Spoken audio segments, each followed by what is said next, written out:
ఇది ఇస్తున్నా మేడం, మీరు వద్దన్నారు, నేను మళ్ళీ ఇస్తున్నా, మళ్ళీ వద్దంటున్నారు, మళ్ళీ ఇస్తున్నా, వద్దంటున్నారు, మళ్ళీ ఇస్తున్నా. నీకు చెప్తే అర్థమైతలేదా? ఎందుకు ఇస్తున్నా అవసరం లేదా? నెక్స్ట్ మాట మళ్ళీ ఇస్తున్నా, కొట్టే స్టేజ్కి వస్తారు. మాకొద్దు ఈ ప్రచారాలు, ఈ సువార్తలు, ఈ బైబిల్, యేసు మాకు వద్దు. మాకు హిందుత్వంలో మేము సంతోషంగా హ్యాపీగా ఉన్నాం, మేము ఇలాగే ఉంటాము.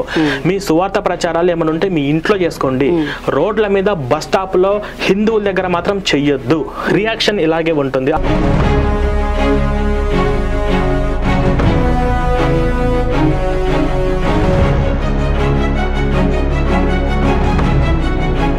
ప్రతిఘటించే విధంగా ఈ రీతిగా చేస్తారా? పాస్టర్స్ ని కూర్చోబెట్టడము, ముక్కు నేలకు రాపియడము, బొట్లు పెట్టడం, ఈ విధంగా చేస్తారా? డిబేట్ పక్క ఓడిపోయిండు, ఖచ్చితంగా ఓడిపోయిండు. గెలవలేడు కూడా మీతోటి గెలవలేడు.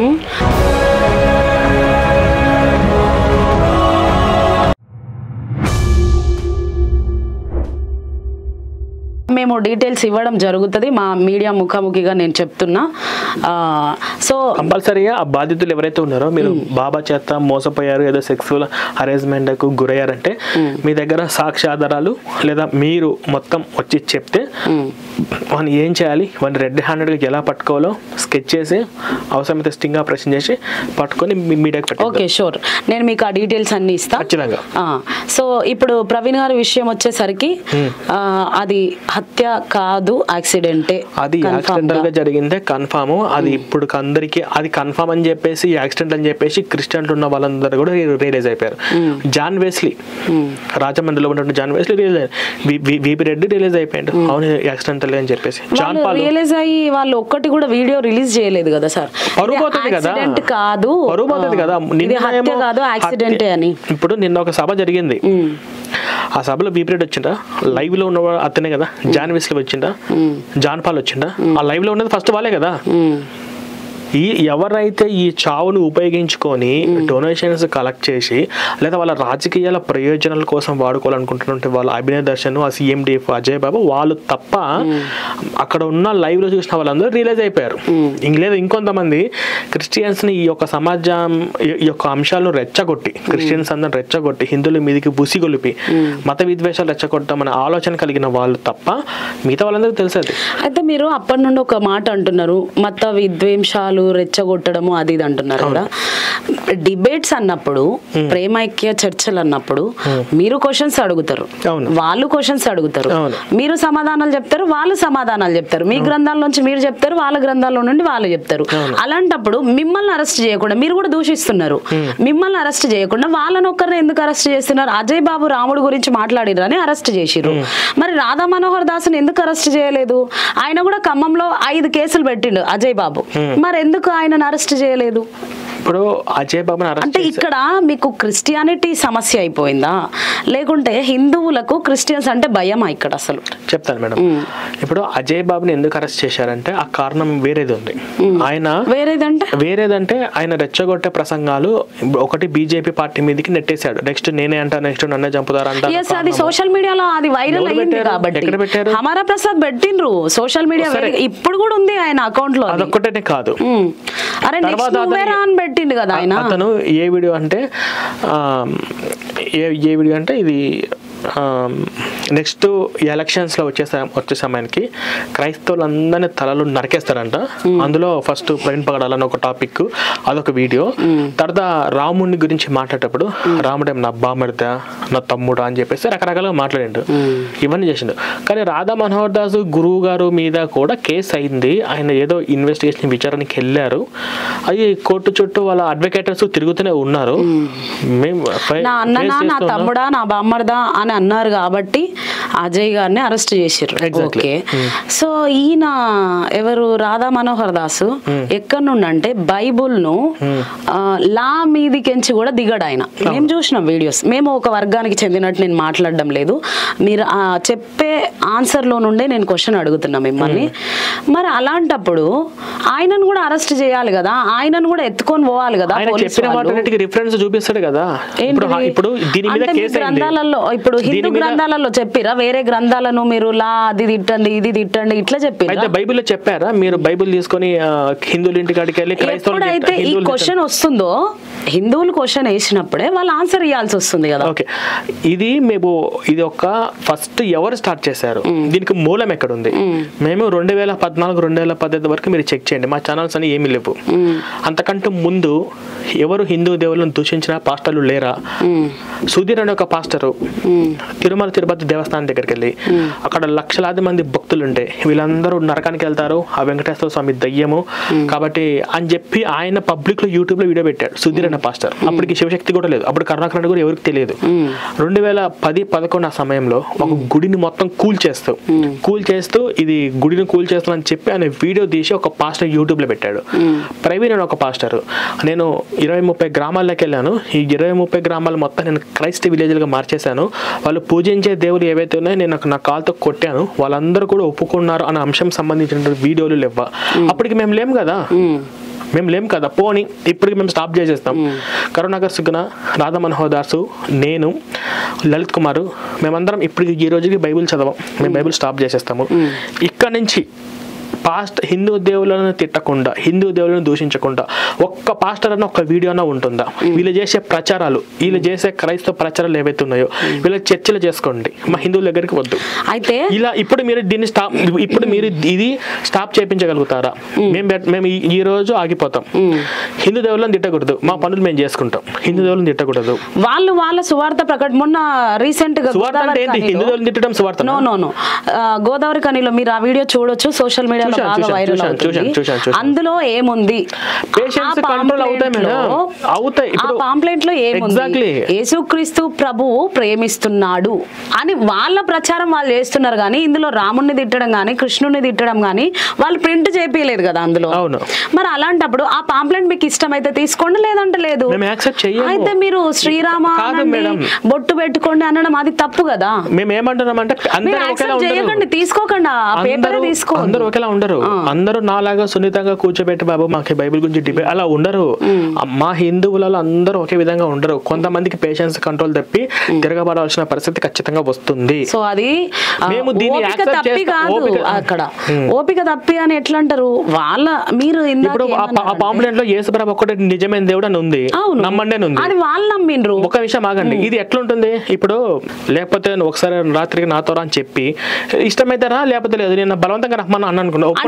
ఇప్పుడు మీరు నెగిటివ్ గా ఆలోచిస్తున్నారు. ఫర్ సపోజ్ ఇక్కడ ఒక హాస్పిటల్ ఉంది, ఈ హాస్పిటల్ కంటే ట్రీట్మెంట్ ఇంకో దగ్గర మంచిగా అయితే వెళ్ళండి అని చెప్తే వెళ్ళారా మీరు? నేను అదే చెప్తున్నా, వెళ్తారు డెఫినెట్ గా. నేను అదే చెప్తున్నా, నేను క్రిస్టియానిటీలో ఉన్నప్పుడు చాలా చండాలంగా ఉంది, హిందూలో వచ్చాక నేను బాగున్నా, ఇదే అందరూ ఫాలో అవ్వండి అని చెప్తున్నా. నేను ఇదే ట్రీట్మెంట్ చెప్తా. ఇప్పుడు నేనున్నా, సో మీ మాటలు నచ్చినప్పుడు మిమ్మల్ని ఫాలో అయ్యే వాళ్ళు ఉంటారు, వాళ్ళ మాటలు నచ్చినప్పుడు వాళ్ళు ఫాలో అయ్యే వాళ్ళు ఉంటారు. ప్లస్ ఇంకొకటి ఏంటంటే మీ మాటలు నచ్చినా వీళ్ళ మాటలు నచ్చినా వాళ్ళకంటూ వాళ్ళకు ఒక వ్యక్తిత్వం ఉంటది. ఎవరు మీరు అంటున్నారు కదా ఆ పేపర్ చూసే నమ్మే అంత హిందువులు ఉంటే ఆ హిందుత్వం ఎందుకు సార్? మరి ఇది ఇస్తున్నా మేడం, మీరు వద్దన్నారు, నేను మళ్ళీ ఇస్తున్నా, మళ్ళీ వద్దంటున్నారు, మళ్ళీ ఇస్తున్నా వద్దంటున్నారు, మళ్ళీ ఇస్తున్నా. నీకు చెప్తే అర్థమైతే లేదా ఎందుకు ఇస్తున్నావు? అవసరం లేదా? నెక్స్ట్ మాట మళ్ళీ ఇస్తున్నా, కొట్టే స్టేజ్కి వస్తారు. మాకొద్దు ఈ ప్రచారాలు, ఈ సువార్తలు, ఈ బైబిల్, యేసు మాకు వద్దు. మాకు హిందుత్వంలో మేము సంతోషంగా హ్యాపీగా ఉన్నాం, మేము ఇలాగే ఉంటాము. మీ సువార్త ప్రచారాలు ఏమైనా ఉంటే మీ ఇంట్లో చేసుకోండి, రోడ్ల మీద బస్ స్టాప్ లో హిందువుల దగ్గర మాత్రం చెయ్యొద్దు. రియాక్షన్ ఇలాగే ఉంటుంది, అందరూ ఒకే విధంగా ఉండరు. మేము అన్ని విధాలుగా పేషెన్స్ కంట్రోల్ చేసుకొని మేము అన్ని లూజ్ అయిపోయినా. మాకు ఇప్పుడు ఒక పాస్టర్లను కొట్టాడంటే ఎందుకు కొడతారు? మీ ఇంటి కాడికి వచ్చి కొట్టారా? మీ ఇంటి లోపలికి వచ్చి కొట్టారా? మీ ఇంటి దగ్గర లోనైనా కానీ ఏ రాజ్యాంగంలో రాసి పెట్టింది మేడం? ఆ రాజ్యాంగంలో రాయబడిందా? ఇంకోట విషయం పక్కన పెట్టండి. నాకు వద్దు అనుకున్నప్పుడు మాకు బలవంతంగా మాకు బలవంతంగా ప్రయత్నాలు చేస్తే దాన్ని ప్రతిఘటించే విధంగా కొంతమంది పేషెన్స్ కంట్రోల్ ఇలాగే చేయాల్సిన పరిస్థితి. ప్రతిఘటించే విధంగా ఈ రీతిగా చేస్తారా? పాస్టర్స్ ని కూర్చోబెట్టడము, ముక్కు నేలకు రాపియడము, బొట్లు పెట్టడం, ఈ విధంగా చేస్తారా? ఆ విధంగా అంటే నేను దీనిని ఒకవేళ మీరైతే అట్లా చేస్తారా? నాకు ఇష్టం లేదు తీసుకోవద్దు అంటారు. ఫర్ సపోజ్ ఇప్పుడు ఈ బుక్ ఉంది, నేను అలా చేయను. మీరే పాస్టర్స్ కి చాలా మందికి ఇచ్చిర్రు, ఇస్తూ ఫొటోస్ కూడా దిగారు. మరి అలాంటప్పుడు వాళ్ళకి ఇష్టం లేదనుకోండి, తీసుకుంటారు, లేదంటే తీసుకెళ్లి ఇది ఎక్కడో చెత్త కుప్పలు వేసేస్తారు, వాళ్ళ ఇంట్లో ఎక్కడైనా వేసేస్తారు కదా. అంత పేషెన్స్ లేనప్పుడు మీరు ఒక హిందూ ఎట్లయితారు, వాళ్ళకి క్రైస్తవులు ఎట్లయితారు అంటే మీ మీద మీకే నమ్మకం లేదు ఇక్కడ.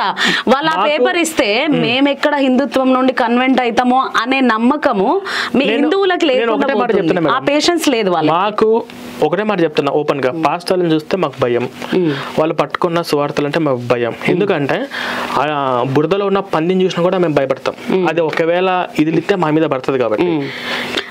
ఉన్న సింహాన్ని చూసినప్పుడు కూడా భయపడతాం. కానీ ఈ భయానికి పాస్టర్లను చూసి మేము భయపడడానికి కారణం ఏంటంటే వీళ్ళు బురదలో ఉన్న పందులు లాంటి వాళ్ళు.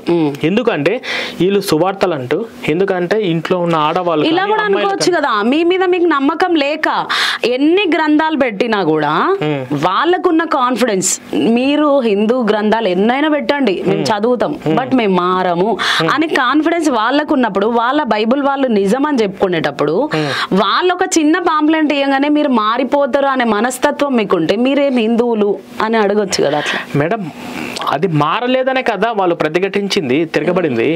ఆహా లేదు లేదు, ఆ పాంప్లెంట్ ఇచ్చినందుకు అక్కడ అట్లా చేసి. అవును మరి ఇచ్చిన ఒకవేళ మారేటంటే ఇలా ఎందుకు చేస్తాడు? ఎవరు పాంప్లెంట్ ఇప్పుడు అతను తీసుకున్న వ్యక్తి ఎవరైతే ఉన్నారో నేను మారతారేమో హిందువులు అనే స్వభావంతో అట్లా చేసిరు కదా. హిందువుల మీద నమ్మకం లేదు, హిందువుల మీద నమ్మకం లేదు. ఒకవేళ నిజంగా హిందువులు ఇలా భయపడి పాస్టర్లు ఇచ్చింది తీసుకునే మతం మారేటట్టుంటే మీకు ఆ వీడియో మీకు వచ్చేది కాదు, ఆ వీడియో మీరు చూసేవాళ్ళు కాదు. తీసుకోండి కానీ మీరు చదవాల్సిన అవసరం లేదు కదా, లేదు తీసుకోకపోండి, నాకు అవసరం చెప్పండి. మన భారతదేశం సెక్యులర్ కంట్రీనే కదా, సెక్యులర్ కంట్రీనే కదా, అందరూ కలిసి ఉంటారు. సెక్యులర్ కంట్రీ ఎట్లయితది? అందరూ కలిసి. సెక్యులర్ కంట్రీ అంటే మేమంతా ఒకటే అనేదాన్ని సెక్యులరిజం అంటారు. మేమంతా ఒకటే అనేది లేదు కదా, ఇక్కడ నానా కులం, నానా జాతి, నానా మతం ఉంది కదా భారతదేశంలో. అంటే అందరూ ఒకటి కాదు, అందరు ఒకటే, కులాలు మతాలు వేరు, మనుషులందరూ ఒకటే. మనుషులందరూ ఒకటే కదా. ఒకరి మనిషిని ఒకరిని గౌరవించుకోవాలో లేదా? గౌరవించాలి. ఒకరి భక్తి ఒకరు గౌరవించుకోవాలో లేదా? ఒకరి నమ్మకాన్ని ఒకరు గౌరవించుకోవాలి లేదా? నేను నా రాముడి దేవుడిని చూస్తున్నా, కృష్ణుని దేవుడిని చూస్తున్నా, ఈయన తప్ప వేరొక దేవుడు లేడు, ఈయన నిజమైన దేవుడు అంటే అది రాజ్యాంగ విరుద్ధం, చట్ట విరుద్ధం. మీ నమ్మకం మీ దగ్గర పెట్టుకోవాలి. ఇప్పుడు నేను మీ దగ్గరికి వచ్చానండి, మీ దగ్గరికి వచ్చాను, మా నాన్న గొప్పవాడు అండి అని చెప్తున్నా, చెప్పుకున్నాను మా నాన్న గొప్పవాడే అంటారు వాళ్ళు కూడా. మా నాన్న మించిన మొగాడే లేడు అన్నాను అనుకోండి, మీ దగ్గరకు వచ్చి అంటున్నా, మీ నాన్నతో పోలిస్తే మా నాన్న మించిన మొగాడే లేడు, మా నాన్నే నిజమైన మొగాడు అన్న, మీ రియాక్షన్ ఏంటి? సో అది వాళ్ళు పొగుడుకుంటున్నారు వాళ్ళ నాన్నని. అయితే ఇక్కడ ఏంటంటే కాదు, పొగడలేదు. మీ నాన్నకు మించినోడు మా నాన్న, మీ నాన్న అసలు మొగోడే కాదు, మా నాన్నే మునగాడు, అట్లా ఇట్లా అన్నారు అనుకోండి, అప్పుడు మీరు రియాక్షన్ అవ్వాలి. అదే కదా రియాక్షన్ అవుతుంది కదా.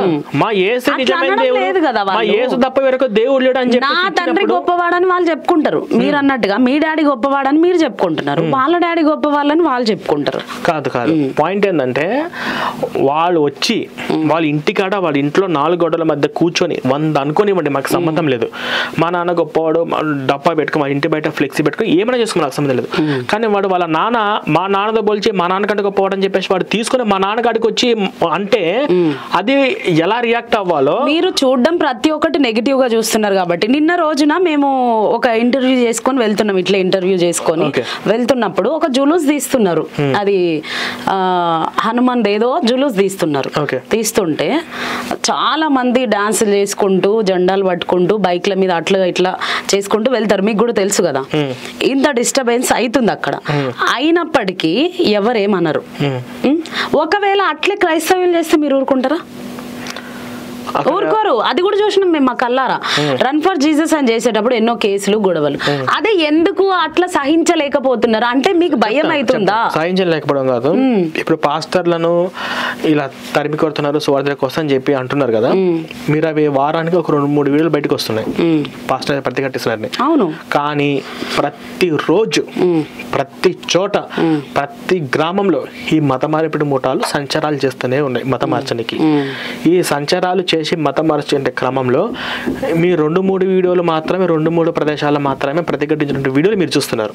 ఎక్కడ కాదు, మా ఊరు పక్కన మార్కాపురంలో కూడా ప్రతిరోజు మా ఏ తప్ప వేరొక దేవుడు అని చెప్పేసి హిందువుల ఇంటికాడికి మతం మార్చడానికి చుట్టూ తిరుగుతూనే ఉన్నారు. గుడికాడికి వచ్చి కూడా తిరుగుతున్నారు. అక్కడ ఒక్కరు కూడా ప్రతిఘటించలేదు, ఒక్కరు కూడా రివర్స్ అవ్వలేదు. కాబట్టి మీరు అంటే మాలో ఓపిక ఉండబట్టి, మా హిందువులలో సహనం ఉండబట్టి, కొంతమంది తెలియకపోవడం వల్ల ఇవన్నీ కూడా కొన్ని సమస్యలు అవుతున్నాయి. కాబట్టి ఇప్పుడు ఆ ప్రచారాలు జరుగుతున్నాయి. సో ఇక్కడ హిందువులు తిరుగుతున్నారు, వాళ్ళు అడ్డుకోలేదు అంటే దీనికి సమాధానం అది. సో ఇక్కడ మీరు ఒక జోక్ అనుకోవచ్చు అనుకుంటున్నా నేనైతే. జోక్ ఏంటంటే మతం మారుస్తారు కదా, మతం మారుస్తారు. ఫర్ సపోజ్ నేనున్నా సార్, నేను ఒక సెక్యులరిజం, లేదా నేను ఒక హిందూ, నేను ఒక క్రైస్తవురాల్ని, లేకపోతే నేను ఒక ముస్లిం, నా మతం మీద నేను గౌరవించున్నప్పుడు 100 మంది కాదు 1,00,000 మంది వచ్చి చెప్పినా కూడా నేను మారకూడదు. అది నేను నా మతానికి ఇచ్చే గౌరవం. మీరు అంటున్నారు మారుతారు అంటే అది హాస్యాస్పదం. అసలు ఎట్లా మారుతారు? అసలు ఒకరు వచ్చి చెప్పంగానే మారిపోతే నీ మతానికి నీ దేవుడికి నువ్వు ఇచ్చే విలువ ఏంటి అసలు? అంతే కదా. ఇప్పుడు మీరు మనం ఫోన్ చేయగానే మనకేమొస్తుంది, మీరు బెట్టింగ్ యాప్ లో బెట్టింగ్స్ ఆడకాకండి, మీరు బెట్టింగ్ లో డబ్బులు పెట్టుకుంటే మీరు పోగొట్టుకుంటారు అని డైలీ మనకు గవర్నమెంట్ మనకు అలర్ట్ చేస్తుంది ఫోన్ రూపంలో. నెక్స్ట్ బ్యాంక్ నుంచి మీకు కాల్స్ వస్తాయి, మేము బ్యాంక్ ఎంప్లాయీస్, మీరు లోన్ వచ్చింది అని చెప్తే మీరు నమ్మకాకండి అని చెప్పేసి అంటున్నారు. ఇంత అలర్ట్ చేస్తుంది దేశవ్యాప్తంగా గవర్నమెంట్. ఇంత అలర్ట్ చేస్తున్నప్పటికీ కూడా బెట్టింగ్స్ యాప్ లో బెట్టింగ్ డబ్బులు పెట్టుకొని పోగొట్టుకున్న వాళ్ళు చాలా మంది చనిపోతూనే ఉన్నారు, సూసైడ్ చేసుకుని. రోజు వార్తలు వస్తున్నాయి ఎక్కడో చోట. అంటే ఇంత అలర్ట్ చేసిన తర్వాత కూడా చాలా మంది బలవుతున్నారా లేదా? చాలా మంది ప్రాణాలు పోతున్నాయి లేదా? అది వాళ్ళు తెలిసి చేసి. అదే కదా. మరి ఇంత చెప్పిన తర్వాత కూడా డబ్బులు ఎందుకు పెట్టి బెట్టింగ్ లో డబ్బులు పోగొట్టుకుంటున్నాడు? చాలా మంది ప్రాణాలు కోల్పోకపోవచ్చు, కానీ ఆస్తులు కోల్పోయి రోడ్ల మీద పడ్డ వాళ్ళు చాలా మంది ఉన్నారు. ఫ్యామిలీలో ఫెయిల్ అయిన మా ఫ్రెండే ఉన్నాడు, బెట్టింగ్ యాప్ లో మొత్తం సర్వస్వం కోల్పోయి ఇతర ఫ్యామిలీ నుంచి డివైడ్ అయ్యి ఒక్కడే తాగి రకరకాలుగా ఉన్న చాలా మంది ఉన్నారు. ఇంత అలర్ట్ చేస్తున్నప్పటికీ కూడా ఇంతమంది జీవితాలు ఎందుకు నాశనం అవుతున్నాయి అంటే ఇక్కడ వీళ్ళందరూ వీక్ గా ఉన్నారు. ఒకటి ఆశ, అరే 1,00,000 రూపాయలు పెడితే 5 లక్షలు వస్తాయంట బెట్టింగ్. ఈ రోజు ఆర్సీపీ చెన్నై జరుగుతుంది, చెన్నై మీద మనం కాద్దాము, ఈసారి చెన్నై కొట్టేటట్టు ఉంది అని ఒక ఆశ, ఆశతోటి పెడుతున్నాడు. అలాంటి వాటికి మనం ఏమని చెప్తాం? అరే బాబు పెట్టొద్దు, అదొక వ్యసనం అవుతుంది, అదొక బానిసకం అయిపోతావు, ఆ డబ్బులు వచ్చినవి ఉండవు, ఆ డబ్బులు పోతాయి, జీవిత నాశనం అయితే మనం చెప్తామో చెప్పాము, అలర్ట్ చేయలేవద్దా? ఇది కూడా క్రైస్తవ ప్రచారాలు ఇంత జరుగుతున్నప్పటికీ కూడా మాలాంటి వాళ్ళు చెప్పే తక్కువ. మాలాంటి ఒక ఇన్ఫర్మేషన్ సోషల్ మీడియా ద్వారా విలేజ్కి వెళ్ళి చాలా తక్కువ. మేము అలర్ట్ చేస్తున్నాం. వీక్ గా ఉన్న వాళ్ళు ఎవరైతే బెట్టింగ్ లో డబ్బులు పెట్టుకుని పోగొట్టుకుని ప్రాణాలు పోతాయో, ఇక్కడ వీక్ గా ఉన్న వాళ్ళు ఎవరైతే ఉన్నారో వాళ్ళు మీ పాస్టర్ల మాటలు విని వాళ్ళ ప్రలోభాలకు గురవుతున్నారు. మేము చెప్పవలసింది మేము చెప్తున్నాం. ఒక సోషల్ రెస్పాన్సిబిలిటీగా గవర్నమెంట్ చేయవలసిన పని మేము చేస్తున్నాం. ఒక మాట చెప్పాలంటే, సో ఇప్పుడు మీరు మతానికి హిందుత్వానికైనా క్రిస్టియానిటీకైనా బెట్టింగ్ యాప్ ని తీసుకొచ్చారు. ఎగ్జాక్ట్లీ. బెట్టింగ్ యాప్ ఏంటంటే డబ్బుకు ఆశపడి చేస్తున్నారు. అవును. మరి హిందుత్వం నుండి క్రిస్టియానిటీకి ఆశపడి వాళ్ళకు పరలోకమని ఆశ, చర్చికి వెళ్తే రోగాలు తగ్గిపోతాయని ఆశ, కూడా స్వర్గం నరకం అనేది ఉంది కదా, స్వర్గం అనే ఆశ ఉంది కదా అందులో. పర్టికులర్ గా హిందువులలో స్వర్గం నరకం ఎలా ఉంది, కర్మ సిద్ధాంతం ఎలా ఉంది, అవి ఉన్నాయి కదా, ప్రతి దానిలో ఉన్నాయి. కానీ ఇప్పుడు బైబిల్లో ఏమని చెప్తుందంటే కేవలం యేసు ప్రభు దేవుడుగా నమ్మితే మాత్రమే పరలోకము, యేసు ప్రభు తప్ప వేరే దేవుని పూజ చేస్తే మీరు నరకానికి వెళ్తారని చెప్పి అందరూ చెప్తున్నారు కదా. అరే ఈజీగా పరలోకము జంప్ అటు వెళ్ళిపోతే పరలోకం అంట అని ఒక ఆశ. తర్వాత క్రైస్తవంలోకి వెళ్తే ఒక్కోళ్ళు ఒక రకం మెంటాలిటీ, మీకు అప్పులు పోతాయి, కష్టాలు పోతాయి, మీకు రోగాలు తగ్గిపోతాయి అని చెప్పేసి నమ్మకం. ఇలా నమ్మకాలు ఆశ భయం వల్ల వెళ్తున్నారు. ఈ బెట్టింగ్ యాప్ ఎలాగనో ఇది కూడా అంతే. కానీ బెట్టింగ్ యాప్ అంటే డబ్బుకు ఆశపడి చేస్తున్నారు, పరలోకానికి ఆశపడి. ఇప్పుడు హిందుత్వంలో మరి స్వర్గం ఉంది కదా, ఉంది. అదే నేను అడుగుతున్నా, అది ఎలా వెళ్తారు స్వర్గానికి? ఎవరు వెళ్తారు? తెలుసుకోవాలి. మీరు హిందూస్ అయినప్పుడు తెలుసుకోవాలి. మా సిద్ధాంతము పరలోకం గురించి తెలుసుకొని వాళ్ళు చెప్పేటప్పుడు మీరు కూడా స్వర్గం ఉంది, ముస్లిం కి జన్నత్ అని ఉంటది, మరి వాళ్ళు వాళ్ళ గురించి వాళ్ళ గ్రంథాల గురించి తెలుసుకున్నప్పుడు మీకంటూ కూడా అంటే హిందువులకంటూ కూడా ఒక గ్రంథాలు ఉంటాయి కదా, మరి అది తెలుసుకున్నప్పుడు వాళ్ళ మైండ్ ఎట్లా డైవర్ట్ అవుతుంది? అవ్వదు కదా. మేము అదే మేడం, మా హిందుత్వ ధర్మ ప్రచారకర్త ఎవరు లేరు. ఇప్పుడు అన్ని పూజారులు కూడా అతను పూజ చేసుకుని వెళ్ళిపోతారు. పూజారులు కూడా వీళ్ళు ఎవ్వరికి తెలియదు హిందుత్వం యొక్క గొప్పతనము, విలువ, స్వర్గం, నరకము, కర్మ సిద్ధాంతము, ఒక మోక్షానికి చేరుకోవడానికి ఎటువంటి లక్షణాలు ఉండాలి. ఇప్పుడు మనకి ఎవరన్నా ఒక్కొక్క కుటుంబంలో ఒక్కొక్క దేవుళ్ళు ఉంటారా? ఒక్కొక్క దేవుడు అని కాదు, దేవుడు అన్న వాడు ఒక్కడే అనేక రూపాలలో విస్తరిస్తూ ఉంటాడు, అనేక రూపాలు తీసుకుంటూ ఉంటాడు. మీరు ఏ రూపంలో పూజించినా కూడా మీరు ఆయన కరుణిస్తాడు. ఇప్పుడు మీరు అన్నట్టే వాళ్ళు అంటున్నారు, క్రైస్తవులు అనట్లేదు దేవుడు ఒక్కడే, మీరు కూడా అన్నారు దేవుడు ఒక్కడే అని, వాళ్ళు కూడా అంటున్నారు దేవుడు. వాళ్ళు ఏమంటున్నారు? మేము దేవుడు అనే పదార్థంకి యేసు ప్రభుని పేరు పేరు పెట్టేశారు. ఇక్కడ హిందుత్వం వాళ్ళ గ్రంథం ప్రకారం పెట్టుకున్నారు, వాళ్ళ గ్రంథం పెట్టుకున్నారు, అదే తప్పంటున్నా. ఇక్కడ అట్లా అనడానికి మీరెవరు అది తప్పని? మరి మా దేవుడే ఒక్కడే దేవుడు, మీ హిందూ దేవుడు కాదని చెప్పి అనడానికి వాళ్ళే సిద్ధాంతం, అది మా సిద్ధాంతం. మా సిద్ధాంతం ఏంటంటే నిజం చెప్పడం.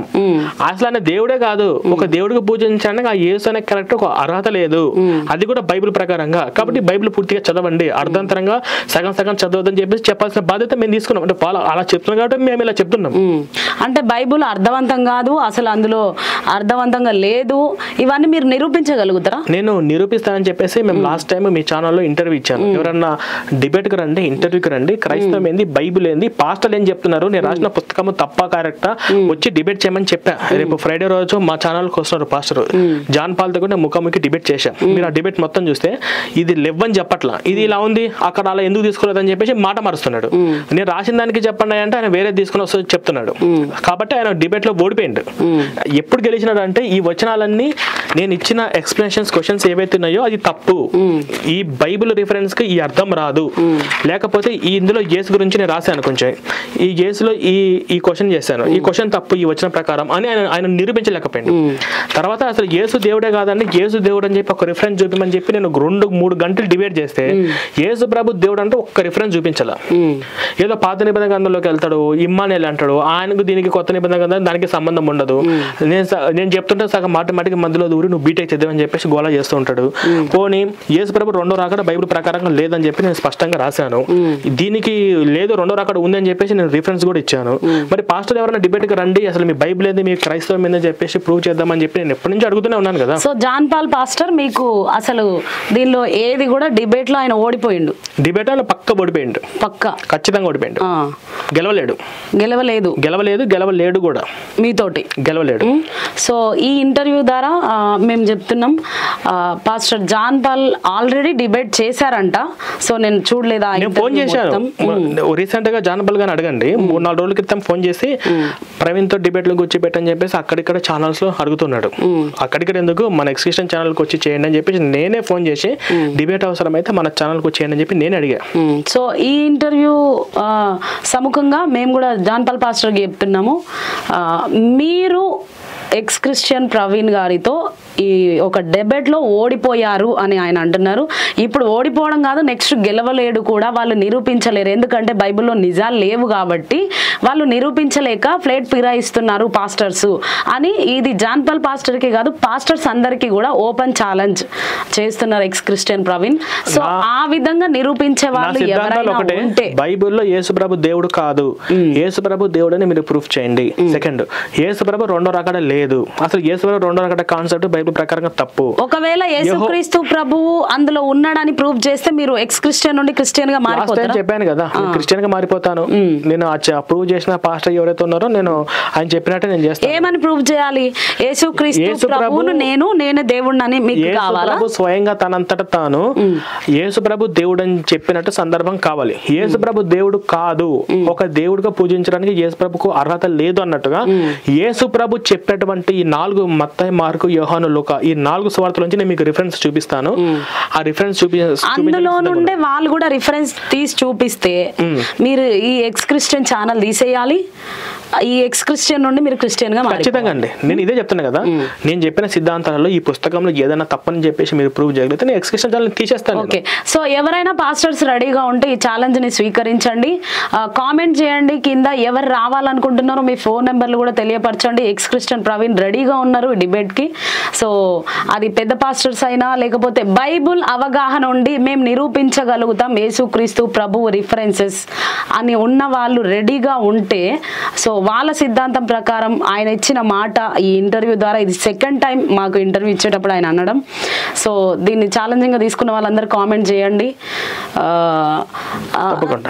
నెక్స్ట్ సార్, ఇప్పుడు హమారా ప్రసాద్ గురించి మనం కొన్ని మాట్లాడుకున్నాం కదా, మానవత్వం గురించి, దాని నుండి మనం ఎటో వెళ్ళిపోయినాం.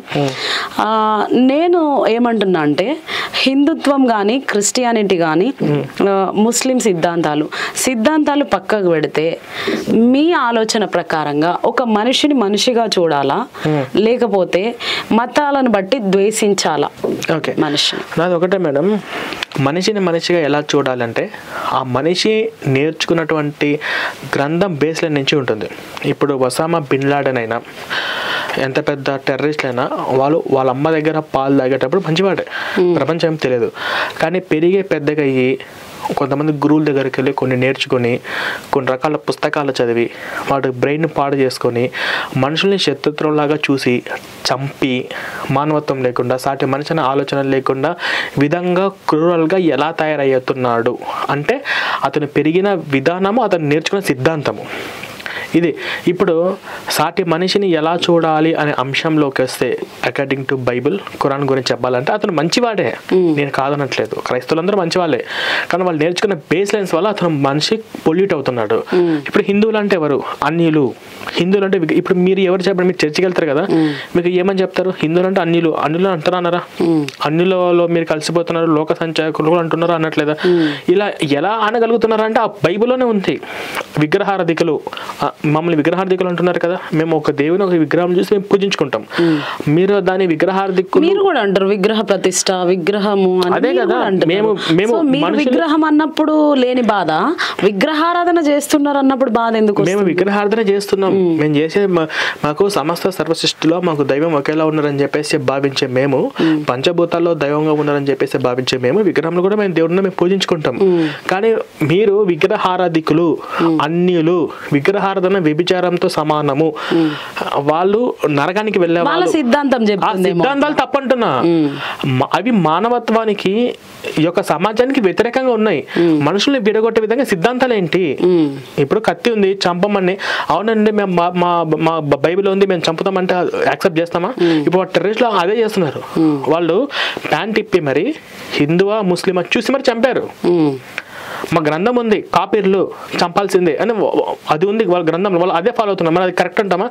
ఇలాగా గ్రంథ పరిశీలన చేసి ఏది నిజము, ఏది మానవత్వ విలువలకు సమాజానికి ఉపయోగకరంగా ఉంటుంది నేర్చుకోవడానికి అనేది ఆలోచించాలి. ఆ ఆలోచన ఈ రెండు మతాల్లో లేవు.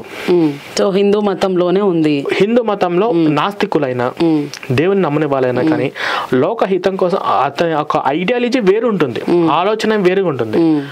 కాబట్టి ఇట్లాంటిది నేను హిందుత్వంలో ఎన్నో శాఖలు ఉన్నాయి, ఎన్నో విభాగాలు ఉన్నాయి, ఎన్నో ఇక్కడ రాముడు గొప్ప కృష్ణుడు గొప్ప అనే గొడవలు ఎప్పుడైనా రామ భక్తులు కృష్ణ భక్తులు మీరు చూసారా? ఆంజనేయ స్వామి గొప్ప లేదు వినాయకుడు గొప్ప అని చెప్పి గొడవలు మీరు చూసారా? అందరం కలిసి మేము హిందువులు అందరం కలిసి సంక్రాంతి చేసుకోమా? అందరం కలిసి ఇప్పుడు 10 మంది దేవుళ్ళని పెట్టుకుంటారు వాళ్ళు. ఇప్పుడు తల్లికి ఇష్టమైన వాళ్ళు తల్లి పూజ చేసుకుంటారు, కొడుకు ఇష్టమైన వాళ్ళు కొడుకు పూజ చేసుకుంటారు. ఇప్పుడు దానికి ఒక కాజ్ ఉంది. ఇప్పుడు ఒంటరిగా ఉండి భయపడుతున్నప్పుడు జయ శ్రీ ఆంజనేయం ప్రసన్నాంజనేయం అంటే అప్పుడు ఆంజనేయ స్వామి గుర్తుకు రావాలి. జ్ఞానం ఎలా, ధర్మం కోసం ఎలా యుద్ధం చేయాలి అంటే హితబోధన చేసినటువంటి అర్జునునికి హితబోధన చేసిన శ్రీకృష్ణుడు గుర్తుకు రావాలి. కాబట్టి సంస్కృతి కల్చర్ను కాపాడాలంటే, ఈ దేశ సంస్కృతిని మనం గౌరవించాలంటే ఇది ఖచ్చితంగా ఒక హిందువులుగానే ఉండాలి. ఏం సంస్కృతి నేర్చుకోవాలంటే ఇక్కడ హిందువులు ఏదైనా చేయొచ్చు, క్రైస్తవులు ముస్లిమ్స్ చెయ్యకూడదు. ఎందుకంటే ఇది హిందూ దేశం, మీకు చోటు లేదు, మేమే బహిరంగంగా ఏదైనా చేయొచ్చు. తప్పు ఎందుకు తప్పు? మేము వాళ్ళను అన్నదమ్ములుగా భావిస్తున్నాము. మేము క్రైస్తవుల్ని ఈ దేశం నుంచి వెళ్ళగొట్టాలి అని మేము భావించట్లేదు. వాళ్ళను హిందుత్వంలాగా మార్చి వాళ్ళు మావోలే, వాళ్ళు మన అన్నదమ్ములు, మన అక్క చెల్లెలే. ఇప్పుడు నేను క్రైస్తవుల్ని చాలా మందిని పక్కన కూర్చోబెట్టుకుని చాలా మందికి చెప్పా. ఒకే చర్చిలో 13 మంది మానేశారు. అది వీడియో ఇప్పుడు కూడా ఉంది. తిరుపతి జిల్లా నాయుడుపేటలో భువనగిరి పాలెంలో ఒకే చర్చికి వెళ్తున్న 13 మందిని కూర్చోబెట్టి మొత్తం ఎక్స్ప్రెషన్ చేసి ఒక 3-4 గంటలు వాళ్ళందరూ వాళ్ళు కూడా క్రైస్తవ్యంలో ఎవరు ఉన్నారు, హిందుత్వంలో వీక్ గా ఉంటారని మీరు మాట అన్నారు కదా. సో క్రిస్టియానిటీలో వీక్ గా ఉన్నారు. ఇందాక మీరు ఏమన్నారు, ఇది చదవంగానే హిందుత్వం వదిలి క్రిస్టియన్కి వెళ్తారా అంటే మీరు ఎవరిని టార్గెట్ చేశారు? వీక్ గా ఉన్న టార్గెట్ చేశారు కదా. మీరు అన్నారు వాళ్ళు వీక్ గా ఉన్నారేమో అందుకే వాళ్ళు మారిపోతున్నారు. కానీ ఇక్కడ వీక్ గా లేదు, నేను స్ట్రాంగ్ గా చేశాను.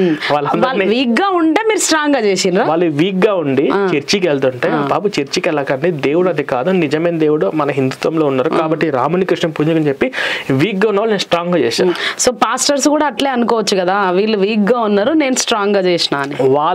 వాళ్ళు చేసే తప్పు సరే, అది వీక్ గా మీరు చేసింది కరెక్ట్ ఎట్లయితది? వాళ్ళు చేసింది తప్పు అయినప్పుడు మీరు చేసింది కూడా తప్పే అవుతుంది కదా. నేను అదే చెప్తున్నా, నేను చేసింది తప్పా రైటా, నేను వాళ్ళని వీక్ గా చేస్తున్నా స్ట్రాంగ్ గా చేస్తున్నా అన్న అంశం మీద వచ్చే నా ముందు చర్చలు చేద్దాం, డిబేట్లు చేద్దాం. సో నేనేమంటున్నాను, ఎక్స్ క్రిస్టియన్ ప్రవీణ్ గారు రెడీగా ఉన్నారు డిబేట్ చేయడానికి.